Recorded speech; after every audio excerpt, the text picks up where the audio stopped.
What's going on, everyone? Ryan Miles here from On Tilt Gaming, here with some deck profiles. Today we have Serra Peck's Mono White Book of Light list. This list got 8th place at the North Carolina ARG State Championship, losing to Fox and Lumia. And as you'll see in the deck, it doesn't really have a lot of interaction with enter abilities and things like that. So I assume what happened was she kind of got grinded out by the basically attrition that Fox has and the kind of resources that Lumia is also able to get. But she was able to take a couple wins off a couple things and then eventually make it to top 8 and lose to Fox there. But we'll kind of look at what got her there and then some of the changes that could be made to the deck to improve it in the future and just what the overall strategy was and why I think it's so interesting. So we'll go ahead and start that up. So this is the deck list over here. A lot of interesting things going on. I'm assuming you probably don't even know what half these cards do. I know that I didn't because I had to look them up. But basically what we're trying to do here is we're trying to stick any Will of Hope Resonator. We're trying to put more than one Ryula's Volition on it, and then we're trying to have that creature hit our opponent in the face multiple times. Now that sounds like a very complicated strategy, like it's going to take a while to happen. There's a lot of cards involved, and the way that we're not going to die while we're waiting for that strategy to culminate in our hand is we have things like Guardian of Altean Law, we have Amaterasu's Foresight, and there's another card. We have Faria. I don't remember the first part of Faria's name, but we have Faria, which prevents damage being dealt to us. So there's a lot of ways that we can stop ourselves from losing the game while we're waiting for these combos to come together. And I think that there are probably better ways to force this combo to our hand. I'm not even sure that Book of Light is really the ruler we need to be running, but it is a very interesting strategy. So we will go into that. And I've also got the sideboard pulled up here. You can see there's a lot of different Will of Hopes in the sideboard so that we can use Book of Light's ability. You've got Dark Alice to, you can remove Fox's graveyard when they're kind of getting a lot of killing stones in there. You've got Prissia ready for the final battle so that you can, kill big things whenever you need to. A couple extra copies of cards we main deck just so we, have the utility to grab them as we need. Alice Girl, the blue planet, can, lock out anything with her god art, so there's just like a lot of utility going on by having Book of Light as our ruler, which I think is really neat, and then it's just kind of furthering our deck's toolbox into the sideboard. But we're just going to take a peek at it. Some of the toolbox cards I was talking about, even in the main deck, we've got like one of White Arthur, one of Nyarlathotep to unlock the seals of our Little Red, kind of weird, but it's in there. The Snow White of the Crystal Apple gives us a lot of +1/+1 counters to put on whichever Resonator we want to use as a win condition. A lot of neat tricks going on here. So we're just going to go ahead and get right into like what exactly this deck is trying to do as its main thing. And first up, we got some 4-ofs, and that is a 4 of Ryula's Volition. I haven't really talked to any of the builders about these decks too much, but it seems to me that Ryula's Volition is kind of what the win condition is. When you have Charlotte, the Last Hope of Ataraxia, chance cost 1 less to play, and Ryula's Volition costs 1 colorless to play if you're targeting a J Resonator with Will of Hope. So when you also have Charlotte, Last Hope of Ataraxia, the effective cost is 0.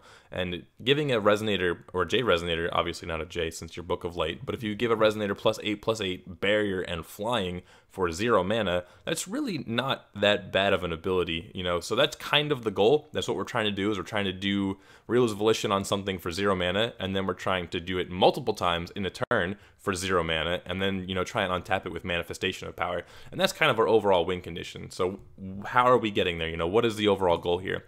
Well, Amaterasu's Foresight is another 4-of, and this will prevent all damage that's being dealt to us.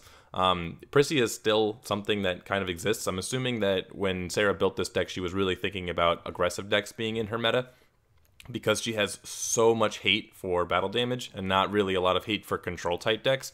So Amaterasu's Foresight is just something that's going to prevent her from losing the game, so she can set up her win condition and kind of get in there. It also kind of baits your opponent into attacking with their Resonators. They're going to like swing for lethal, and you go Amaterasu's Foresight, and now their big damaged guy is tapped, is no longer a blocker, and you can kind of get through with your own things.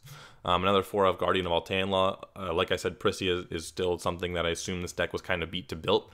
And even against like Fox and stuff like that, maybe a Wyber deck, they pump out a lot of 12/12 flyers, and 12/12 flyers hurt a lot less when they can only attack with one of them per turn. So that's kind of what this is doing. And those are the only 4-ofs in the deck. The rest of it is a lot of utility, a lot of toolbox things going on. Oh, I'm sorry, there is actually one more 4-of, and it's Lumia Praying for the Future. Now this is really interesting because, you know, we have our combo pieces, which is like Volition, Realize Volition, and Manifestation of Power, and we're trying to find multiples of them. And with Lumia Praying for the Future, we have the ability to, you know, only find one copy of Volition, for example. We can, you know, get in there for our plus 800 damage. You know, if you put it on like a Red Riding Hood, it's like just 1200 damage out of nowhere, right? And then we can get that card back multiple times. And because it is like the most important card in our deck, I think that Lumia does kind of fit in here. Also, because we are really afraid of aggro for some reason, getting it back Amaterasu Foresight can kind of loop us through Amaterasu Foresight every single turn. And depending on what our board looks like, it seems like this deck is kind of mid-rangey, where it's going to go pretty wide and just spam out a bunch of guys and then just try and get in for damage whenever it can. Lumia Praying for the Future basically we don't need to draw anything. Most of the cards in our deck are bad, right? It's because they're Will of Hope cards. So we don't really need to draw cards. We just need to get the important cards back from our graveyard. So we can get back Amaterasu Foresight if we're feeling like we're, you know, taking a lot of damage or something, but mostly we can get back our win conditions. And one of the reasons I don't like this card, and I think my brother also rated it pretty low in his video of the set review, was that it's really weak to Rezard, the King of the Damned, which is a very popular card in most Fox decks, and it's also pretty popular in control decks that are running black just because it beats Fox so well. And because this card is mandatory, it's a mandatory trigger on the Resonance, our opponents can kind of Rezard our graveyard into oblivion so that we only have bad cards left in our graveyard, and then we can only get back bad cards when we call Lightstones, and that's a bit of anti-synergy. So something to think about there before you're playing this card, but the fact that you can get back Volition and Manifestation is really, I think, the reason that it ended up here. Going to some of the flavor cards here, we have Soul Envoy of Light. We are a mono white deck, and basically Book of Light allows us to do that. So Soul allows us to be mono white and then, you know, gain some advantage out of it. Obviously, we're able to beat Captain Hook a little bit more efficiently by being mono white, and Lumia is definitely one of the more prevalent decks that we've seen over across the state championships. But Soul also is a reason that you would want to be mono white, just because it lets you ramp your stones more effectively. And one of the things you get from ramping your stones more effectively is not just, you know, having more mana to play cards, but there's a new mechanic called Seal, and we can unlock our seals a lot more quickly with Soul, basically. So that's kind of a reason it's in there. And one of the seal cards that we are unlocking is Millium, Successor of the Future. He's one of the biggest resonators in our deck as an 8/8 for 3, and he just gives he makes our other guys bigger, and he gives them barrier. I think that giving barrier is actually really important. Even though Riola's Volition gives barrier, if our opponent, for example, has a space-time anomaly, and we have a little red Riding Hood, Rainbow to the Heavens, the 4/4 with Swiftness, right? Millium not only makes her too big for a space-time anomaly, but also would like give her barrier, so that if we were trying to go for a win, right, we have to cast Riola's Volition before we, you know, declare an attack, or before the damage happens, basically. And while Riola's Volition is on the chase, our opponent could, you know, double space-time our Red Riding Hood. So by giving Red Riding Hood barrier first, we can then basically, like, as we're playing Millium, our opponent's like, oh no, it's about to get barrier, I need to try and kill it now. And then we can go Riola's Volition, get the +8 on our guy, and also get the +8, or get the +8 on our guy, and also get the barrier in response to the instant speed removal, so that we can more solidly have a win condition. So I think that's really cool, and because this deck is kind of going wide, it is just like playing guys on curve and just like doing mid-rangey things, fair mid-rangey things. I think Millium's not a bad addition. It does kind of synergize with what we're doing. And yeah, when we have Soul to unlock the seal, making an 8/8, you know, that is untargetable is not that bad.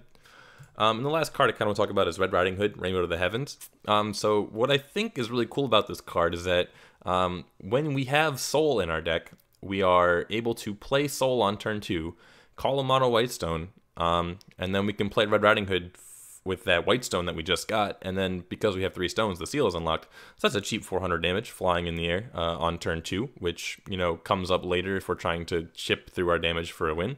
And we can also OTK from our hand, actually, if we have Red Riding Hood, and then 2 Volition and a Manifestation of Power, because that's 4 base from Red Riding Hood with Swiftness, and then +8 for Volition, which is 12, +8 for Volition, which is 2,000, and then you know what 2,000 plus 2,000 is. You've played in the Prisia meta, so I thought that was a really cool addition to the deck. So we're gonna go ahead and go back and look at it, you know, all together.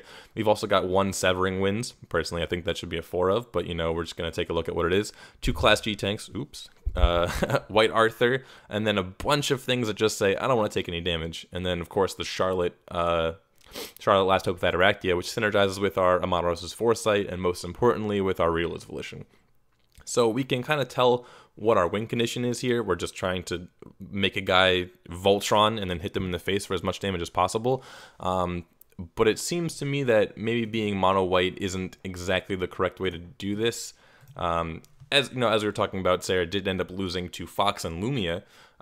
So the question really becomes, is Soul the correct direction this deck needs to be taking? Or can you maybe get away with white-blue, which would give you access to Dawn of Hope? And one of the cool things about Dawn of Hope in this deck is it acts as a second manifestation of power. It recovers a Resonator, it draws a card, and Dawn of Dawn of the Earth. Dawn of the Earth allows you to recover a Resonator and give it +2/+2, and give it barrier and draw a card, which is a lot of things on a card. It completely blows manifestation of power out of the water. And on top of being part of our win condition, Dawn of the Earth also would help us with our Fox matchup, where we can just, stop Griffins from entering the field. And against some of the interesting Lumia variants, we could stop them from using Spinning Myths to bring in Izanagi's and Friggs and things like that. So I think moving forward, I would try and maybe make this a little bit more blue. I talked to Serra a little bit about it, and she was thinking about maybe going white, blue, green. In her most updated list, she actually cut the souls and said they were pretty mediocre overall. So something to think about if you are trying this list, but I do like the idea of a Charlotte Last Hope plus Realist Volition plus either Manifestation of Power or Dawn of the Earth as a win condition. It's just a question of, what else the deck is going to look like. And, well, Serra made this to a top 8 at her ARG State Championships, and, just something to think about. So I hope you guys enjoyed the video, hope you enjoyed the deck, and I'll see you in a couple days with another deck profile. Thanks for watching.